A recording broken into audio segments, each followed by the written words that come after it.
नमस्कार, मैं हूं प्रदीप कुमार और आप देख रहे हैं पॉलिटिकल आइडिया। पॉलिटिकल आइडिया के आज के इस अंक में आप सभी दर्शकों का बहुत बहुत स्वागत है। मित्रों, आज हम बात करेंगे बिहार में सक्रिय दो राष्ट्रीय राजनीतिक दलों की। एक तरफ भारतीय जनता पार्टी केंद्र में सत्तानशी है और बिहार में भी नीतीश कुमार के गठबंधन के सहयोगी के रूप में भारतीय जनता पार्टी नीतीश कुमार की सरकार में शामिल है। और दूसरी तरफ कांग्रेस पार्टी है। देश के केंद्र की राजनीति में मुख्य विपक्षी दल 2004 से 2014 तक केंद्र में इसकी भी 10 वर्षों की सरकार थी और अब 14 के बाद से लगातार 25 तक अब तक भारतीय जनता पार्टी की सरकार है। वहीं बिहार की राजनीति में देखेंगे तो नीतीश कुमार लगातार 20 वर्षों से मुख्यमंत्री हैं। हाँ, बारी बारी से ये बात सच है कि बारी बारी से नीतीश कुमार ने बिहार के प्राय सभी राजनीतिक दलों को सत्ता का सुख उपलब्ध कराया है। चूंकि नीतीश कुमार चुनाव किसी के साथ जीते, लेकिन सरकार में कौन रहेगा ये नीतीश कुमार की मर्जी पर निर्भर करता है। तो नीतीश कुमार ने बारी बारी से कांग्रेस के लोगों को भी, भले ही कांग्रेस के सदस्यों की संख्या चौथे पांचवें नंबर की पार्टी रही हो बिहार विधानसभा में, फिर भी सत्ता का सुख 2 बार कांग्रेस पार्टी को नीतीश कुमार ने भी सत्ता पान करवाया है। इस बात में कहीं कोई दो मत नहीं है। लेकिन इन दो राष्ट्रीय राजनीतिक दलों में एक चीज समान है। एक चीज समान क्या है कि बिहार में अपने भविष्य को इन दोनों राजनीतिक दलों ने केंद्र की राजनीति के लिए एक तरह से बलिदान कर दिया है। मतलब बिहार की राजनीति में अपने अस्तित्व को मिटा दिया है केवल इसलिए कि केंद्र में उसकी राजनीति को थोड़ा मदद मिल सके। भारतीय जनता पार्टी लगातार 1996 से लेकर अब तक नीतीश कुमार के दया पर कह सकते हैं, ताकत के मामले में मैं नहीं कहूंगा कि नीतीश कुमार की वोट परसेंटेज के मामले में नीतीश कुमार कभी भी बीजेपी से बिहार में आगे नहीं रहे, ये बात सच है। लेकिन बीजेपी नीतीश कुमार की जूनियर पार्टनर के रूप में ही नीतीश कुमार की सरकार में रही, तब भी जब भारतीय जनता पार्टी के विधानसभा में विधायकों की संख्या नीतीश कुमार की पार्टी से कम रही हो या नीतीश कुमार की पार्टी से अधिक रही हो। हर स्थिति में बड़ा भाई नीतीश कुमार ही रहे, बीजेपी छोटे भाई की भूमिका में ही रही। वहीं कांग्रेस पार्टी ने एक बार जब अपना आधार गंवाना शुरू किया तो कांग्रेस पार्टी केवल इसलिए बिहार की राजनीति में आरजेडी की बी टीम बनकर रही कि किसी भी कीमत पर भारतीय जनता पार्टी को बिहार में कमजोर किया जा सके, जिससे कि केंद्र की राजनीति में भारतीय जनता पार्टी का मनोबल कम हो सके।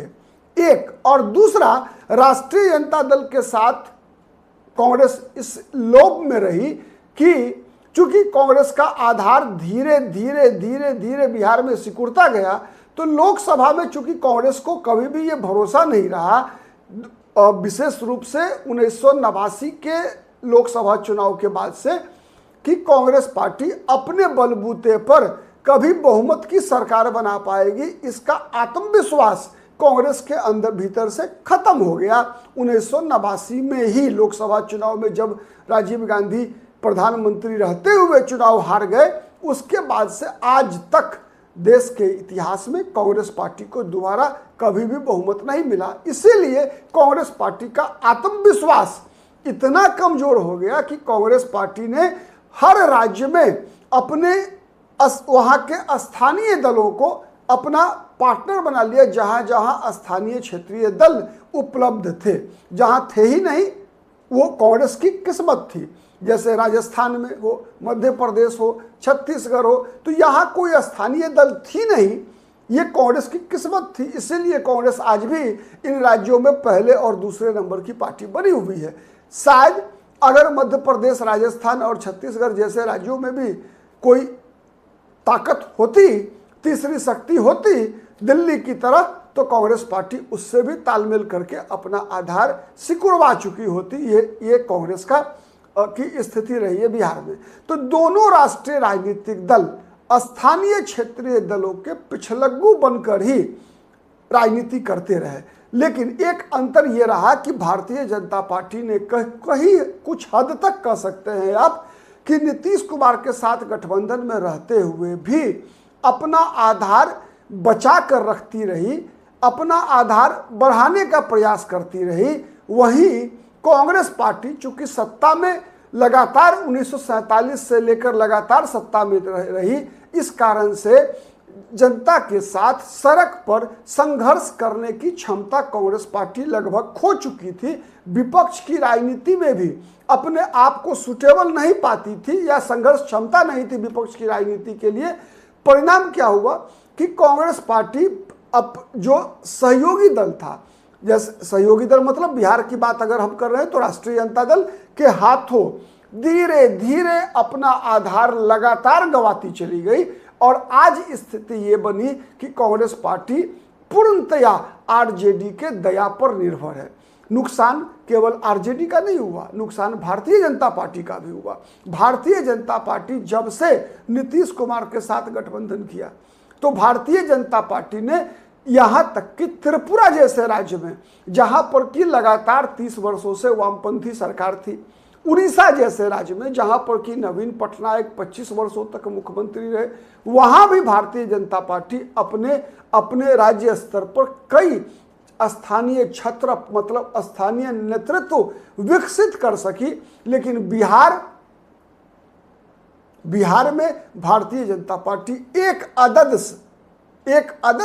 एक ऐसा नेता प्रोड्यूस नहीं कर सकी, नेता का विकास नहीं कर सकी जिसकी पहचान राज्य स्तरीय हो। यह भारतीय जनता पार्टी की आप कह सकते हैं कि बिहार में सबसे बड़ी नाकामी रही। कांग्रेस पार्टी में नेता बहुत ज्यादा हैं, आज भी है नेता, लेकिन कांग्रेस पार्टी जमीन से कट जाने के कारण कार्यकर्ता कांग्रेस से खत्म हो गए। कार्यकर्ता खत्म हुए तो समर्थक भी खत्म होते गए और जो समर्थक खत्म होते गए, कार्यकर्ता खत्म होते गए, वो जाति के आधार पर अलग अलग दलों में शामिल होते गए। परिणाम क्या हुआ कि कांग्रेस केवल केंद्रीय राजनीति के नैरेटिव के अनुसार जो सामाजिक समीकरण बनता है उसी के बल पर और स्थानीय राष्ट्रीय जनता दल के सहयोग से ही चुनाव में कुछ सीटें पाती रही, चुनाव में कुछ सीटें जीतती रही। तो ये वर्तमान स्थिति रही भारतीय जनता पार्टी की और कांग्रेस पार्टी, दोनों राष्ट्रीय राजनीतिक दलों की। इन दोनों राजनीतिक दलों के समक्ष एक चुनौती है आने वाले दिनों में, चूंकि कारण है, एक चुनौती भी है और अवसर भी है। क्यों मैं कह रहा हूं कि अवसर भी है? इसलिए कि अगर भारतीय जनता पार्टी का 1996 से लेकर अब तक नीतीश कुमार के साथ गठबंधन है तो नीतीश कुमार अपनी लोकप्रियता के 2025 में सबसे निम्नतम स्तर पर हैं और नीतीश कुमार का ग्राफ गिरने का अगर भारतीय जनता पार्टी अभी प्रयास करे अगर तो निश्चित रूप से नीतीश कुमार के कारण जो जगह खाली हो रहा है, जो वोट बैंक जो नीतीश कुमार के ग्राफ नीचे गिरने से एक नए समीकरण को जन्म दे सकता है, उस समीकरण को भारतीय जनता पार्टी हथियाने की स्थिति में है। वो समीकरण क्या है? वो समीकरण है कि जिस प्रकार से नीतीश कुमार का समीकरण क्या बना, नीतीश कुमार का समीकरण का आधार सबसे पहले बना लव और कुश। पहला कार्यक्रम था नीतीश कुमार का जब नीतीश कुमार ने लालू प्रसाद यादव को आमने सामने की चुनौती दिया था, वो था 1994 का कुर्मी चेतना रैली। उसके बाद कुर्मी चेतना समाज के साथ जुड़ा कुशवाहा समाज। तो नीतीश कुमार आप कह सकते हैं कुशवाहा, लव और कुश समीकरण के नेता बनकर ही लालू राबड़ी की सरकार को चुनौती देने की स्थिति में आए। फिर जब नीतीश कुमार मुख्यमंत्री बने उसके बाद नीतीश कुमार ने अपने साथ अति पिछड़ा वर्ग को जोड़ा और फिर आने वाले दिनों में एक सामाजिक सोशल इंजीनियरिंग के द्वारा नीतीश कुमार ने दलितों को भी तोड़ा और महादलित को मतलब माइनस पासवान जो शेड्यूल कास्ट के लोग थे उनको अपना वोट बैंक बनाया। लेकिन अब जैसे जैसे नीतीश कुमार का ग्राफ गिरा वैसे वैसे ये समाज के ये विभिन्न वर्ग नीतीश कुमार से छिटकते गए और छिटक कर अब तक ये स्थिति है कि जो लोग छिटक रहे हैं उनके लिए दूसरा विकल्प बीजेपी है। लेकिन सवाल ये है कि क्या बीजेपी उन मतदाताओं को, उस सामाजिक समूह को ये भरोसा दिलाने में सक्षम है क्या कि जिन कारणों से वो सामाजिक समूह नीतीश कुमार के साथ जुड़ा था उन कारणों के मापदंड पर बीजेपी उनकी आशाओं को पूरा करने में और उनका नेतृत्व और उनका संरक्षण करने में भारतीय जनता पार्टी सक्षम है या नहीं, यह भारतीय जनता पार्टी की राजनीतिक कौशल की परीक्षा होगी।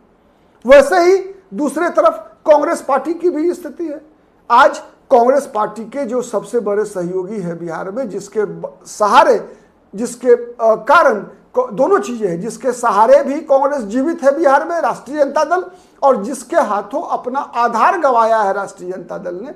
आज लालू प्रसाद यादव की पार्टी अब लोकप्रियता के, बिहार की राजनीति में एक बात तय मानिए, लालू यादव चाहे सत्ता में रहे हो, या लालू यादव का परिवार, या लालू यादव की राबड़ी देवी हो, चाहे तेजस्वी यादव हो, सरकार में रहे हो चाहे विपक्ष में रहे हो, लेकिन आप लालू प्रसाद यादव की राजनीतिक शक्ति को नकार नहीं सकते। एक कहा जाता है बिहार के अंदर कि either you love Lalu Prasad, either you hate Lalu, और either you love Lalu Prasad और hate him, but you can never ignore him. मतलब आप नजरअंदाज नहीं कर सकते लालू प्रसाद यादव की राजनीतिक शक्ति को। अकेले बल पर आज भी बिहार की सबसे बड़ी राजनीतिक शक्ति, सबसे बड़ा राजनीतिक नेता आप कह सकते हैं, जिसका जनाधार के आधार पर लालू प्रसाद यादव ही है। भले ही उन पर भ्रष्टाचार के कितने भी आरोप लगते हो, जातिवाद के कितना भी आरोप लगा हो, तब भी लालू प्रसाद यादव सबसे लोकप्रिय चेहरा बिहार की राजनीति के आज भी बने हुए हैं।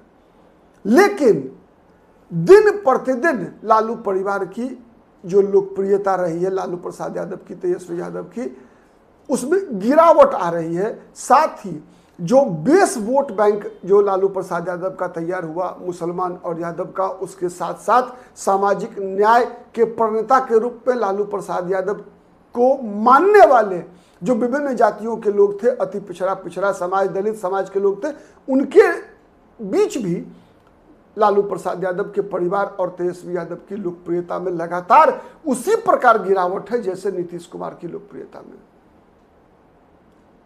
और उसमें कई सामाजिक समूह ऐसे हैं जो कांग्रेस को आज अपनाने को तैयार है, वैसे ही जैसे नीतीश कुमार को छोड़ने वाला सामाजिक समूह भारतीय जनता पार्टी को अपनाने को तैयार है।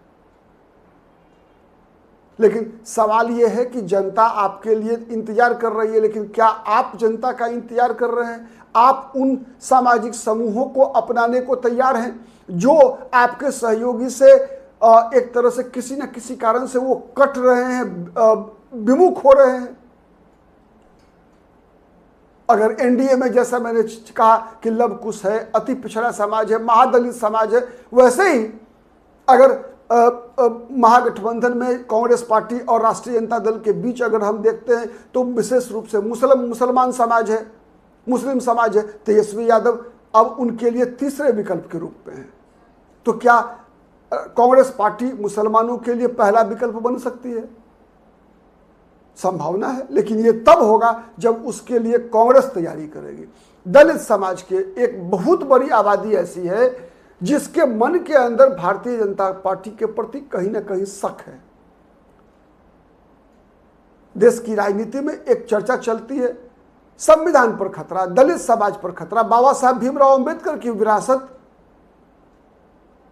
ऐसे जो मतदाताओं का वर्ग है जो लालू प्रसाद यादव के साथ जुड़ा हुआ रहा है, कम्युनिस्ट पार्टियों के साथ जुड़ा हुआ रहा है, आज कम्युनिस्ट पार्टियों का आधार खत्म होने के बाद, राष्ट्रीय जनता दल का आधार कमजोर होने के बाद, ऐसे लोग इंतजार कर रहे हैं कि कब कांग्रेस पार्टी उस स्थिति में हो जो इन समूहों को, सामाजिक समूहों को कांग्रेस गले से लगा सके। तो सवाल इन दोनों राष्ट्रीय पार्टियों के साथ भी है कि क्या ये दोनों राष्ट्रीय राजनीतिक दल उन सामाजिक समूहों को अपनाने को तैयार है, उसके लिए वो प्लेटफॉर्म तैयार करने को तैयार है जिसके लिए वो समाज इन लोगों का इंतजार कर रहा है। आने वाले दिनों में इसका जवाब मिलेगा। आज के लिए इतना ही। बहुत बहुत धन्यवाद। नमस्कार। जय हिंद, जय भारत।